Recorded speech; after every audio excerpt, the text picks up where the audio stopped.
সুন্দরবনের দুর্ধর্ষ ডাকাত রাঙ্গা বাহিনীর প্রধান নজরুল শেখকে দুটি একনলা বন্দুক এবং ৬ রাউন্ড তাজা কার্তুজ সহ আটক করেছে কোস্টগার্ড। কোস্টগার্ডের মিডিয়া কর্মকর্তা লেফটেন্যান্ট কমান্ডার সিয়ামুল হক এক প্রেস বিজ্ঞপ্তির মাধ্যমে এ তথ্য নিশ্চিত করেছেন। তিনি জানান, গোপন সংবাদের ভিত্তিতে কোস্টগার্ড জানতে পারে সুন্দরবনের কুখ্যাত ডাকাত রাঙ্গা বাহিনীর সদস্যরা সুন্দরবনের শিবসা নদী সংলগ্ন কালবগি এলাকায় অবস্থান করছে। এমন তথ্যের ভিত্তিতে কোস্টগার্ড বেইস মোংলা উক্ত এলাকায় একটি বিশেষ অভিযান পরিচালনা করে। তখন কোস্টগার্ডের উপস্থিতি টের পেয়ে ডাকাত সদস্যরা পালানোর চেষ্টা করে। আভিযানিক দলটি তাদের ধাওয়া করে সুন্দরবনের দুর্ধর্ষ ডাকাত রাঙ্গা বাহিনীর প্রধান নজরুল শেখকে দুটি একনলা বন্দুক এবং ৬ রাউন্ড তাজা কার্তুজ সহ আটক করে। অভিযান চলাকালীন কোস্টগার্ডের উপস্থিতি টের পেয়ে ডাকাতরা পালানোর চেষ্টা করে।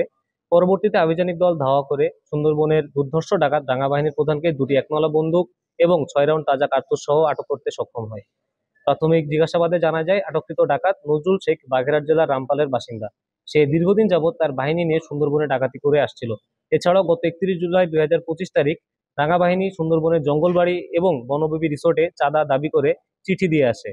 এরপর থেকেই উক্ত বাহিনীকে আটক করার অভিযানে নামে কোস্টগার্ড। উল্লেখ্য, গত ১২ সেপ্টেম্বর ২০২৫ তারিখ অস্ত্র ও গোলাবারুদ সহ রাঙ্গা বাহিনীর ২ সদস্যকে আটক করা হয় এবং জিম্মি থাকা ৪ জেলেকে উদ্ধার করা হয়। জব্দকৃত অস্ত্র, গোলাবারুদ এবং আটককৃত ডাকাতের পরবর্তী আইনানুগ ব্যবস্থা গ্রহণের কার্যক্রম প্রক্রিয়াধীন রয়েছে।